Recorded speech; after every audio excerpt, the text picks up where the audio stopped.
Assalamualaikum warahmatullahi wabarakatuh. Perkenalkan, nama saya Dependri, nomor BP 18101152610109. Saya berasal dari kelas Sistem Informasi 3.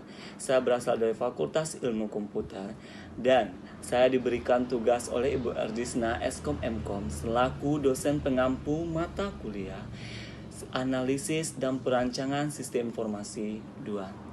Saya berasal dari Universitas Putra Indonesia YPTK Padang.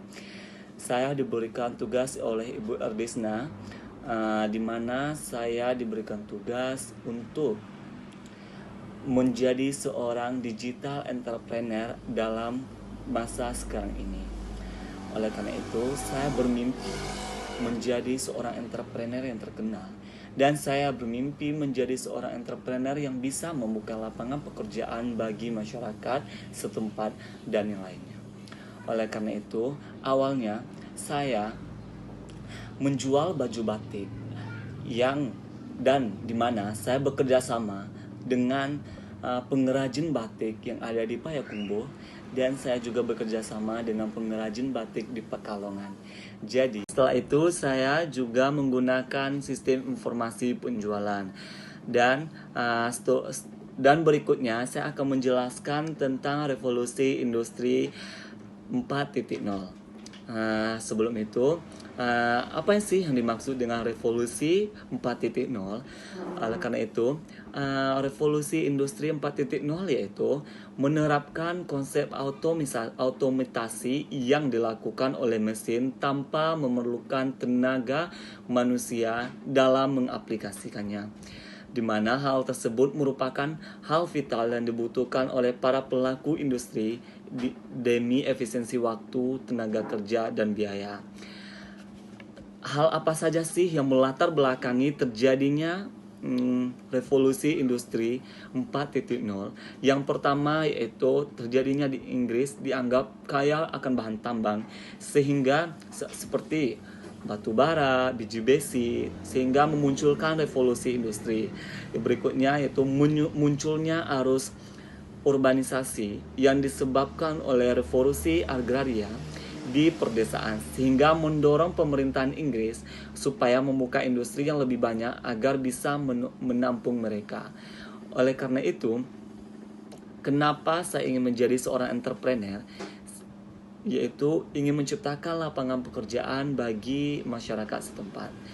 Setelah itu, saya juga akan menjelaskan tentang 4 konsep. Baiklah, di sini saya akan menjelaskan hal berikutnya, yaitu tentang 4 konsep dasar dalam membuat sebuah digital entrepreneur. Yang pertama yaitu critical thinking, yang kedua yaitu creativity, yang ketiga communication, dan yang keempat yaitu collaboration. Baiklah, saya akan menjelaskan satu persatu tentang 4 konsep ini.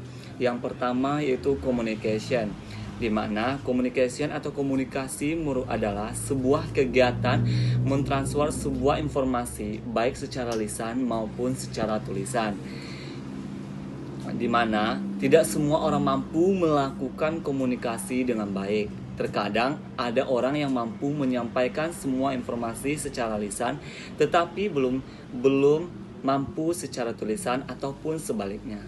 Oleh karena itu, beberapa teknik dalam komunikasi. Yang pertama yaitu ucapan yang jelas dan idenya tidak ada makna ganda ataupun bisa secara utuh. Yang kedua, berbicara dengan tegas dan tidak berbelit-belit dalam melakukan sebuah informasi. Yang ketiga yaitu memahami betul siapa yang diajak dalam berbicara dan hadapkan wajah dan badan, pahami pikiran lawan di saat kita berbicara. Yang berikutnya yaitu dalam menyampaikannya kita tidak boleh berbelit-belit dan menyampaikan informasi secara global dan tujuan apa informasi itu dibuat. Yang kemudian, sampaikan informasi dengan lembut agar berkesan membuat sadar dan menimbulkan kecemasan yang mengecerahkan. Kendalikan noise dan carilah umpan balik untuk meyakinkan informasi yang kita berikan dapat diterima, contohnya dengan bertanya dengan cara mengulanginya. Yang kedua yaitu kreativitas. Kreativitas dan inovasi. Kreativitas dan inovasi adalah kemampuan untuk mengembangkan, melaksanakan, dan menyampaikan gagasan baru kepada yang lain, bersikap lebih terbuka dan responsif terhadap perspektif baru dan berbeda. Kreativitas juga didefinisikan sebagai kemampuan dalam menciptakan penggabungan baru. Kreativitas akan sangat tergantung kepada pemikiran kreatif seseorang, di mana dalam digital entrepreneur sangat diperlukan komunikasi secara baik dan kreativitas serta inovasi sehingga barang dagangan kita tidak flat. Dan berikutnya yaitu tentang yang ketiga yaitu critical thinking and problem solving serta inovasi sehingga barang dagangan kita tidak flat. Dan berikutnya yaitu tentang yang ketiga yaitu critical thinking and problem solving atau berpikir kritis dalam memecahkan masalah. Adalah maksud dari critical thinking ini yaitu kemampuan untuk memahami sebuah masalah yang rumit, mengkoneksikan informasi satu dengan informasi lainnya sehingga akhirnya muncullah sebuah berbagai perspektif dan menemukan solusi dari suatu permasalahan tersebut. Critical thinking juga dimaknai sebagai kemampuan menalar, memahami dan membuat pilihan yang rumit, memahami interkoneksi antara sistem, menyusun, mengungkapkan, serta menganalisis dan menyelesaikan sebuah masalah. Yang keempat yaitu collaboration. Kolaborasi adalah kemampuan berkolaborasi atau bekerja sama, saling bersinergi sehingga dapat beradaptasi dalam berbagai peran dan tanggung jawab, bekerja secara produktif dengan yang lainnya sehingga tidak terjadinya miscommunication antara satu dengan yang lainnya. Assalamualaikum warahmatullahi wabarakatuh. Baiklah, saya Dependri. Di sini saya akan menjelaskan program yang saya buat dan saya rancang dalam menjadi sebuah entrepreneur dalam melakukan penjualan baju, batik, dan tas rajut. Di mana di sini saya menggunakan aplikasi NetBeans. Di sini saya telah menginputkan input laporan dan keluar. Yang pertama kita masuk ke menu login terlebih dahulu.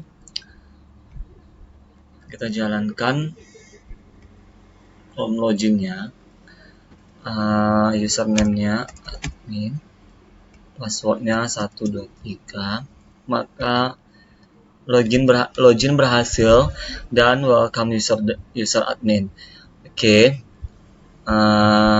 Setelah kita okekan, maka kita akan melakukan proses penginputan transaksi penjualan, di mana kita memasukkan nomor transaksi TR007, tanggal transaksi yaitu pada tanggal 22, di mana dengan kode barang 001 dengan nama barang baju batik. Harga barangnya itu 55.000 dengan jumlah beli 4. Maka total dari keseluruhan yang harus dibayar oleh pembeli yaitu sebesar 220.000. Maka kita akan menyimpan file tersebut dan diberitahukan bahwa data berhasil disimpan. Oke. Berikutnya kita akan memasukkan barang berikutnya 04 dengan tanggal transaksi pada tanggal 15 dengan kode 002 yaitu tas rajut dengan jumlah beli 5. Maka kita hitung dan yang harus dibayarnya itu 750.000 karena harga per satu tas rajut yaitu 150.000. Maka kita simpan dan data berhasil disimpan. Setelah itu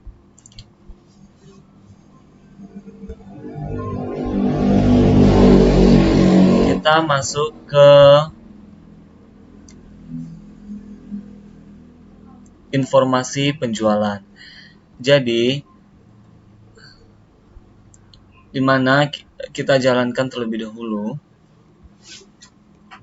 Setelah itu kita buat laporan transaksi penjualan dan kita tampilkan barang-barang yang telah kita inputkan sebelumnya dan barang-barang yang dibeli oleh customer kepada kita tampilkan, dan disinilah barang-barang yang kita inputkan tadi seperti baju batik, tas rajut, dan yang lainnya.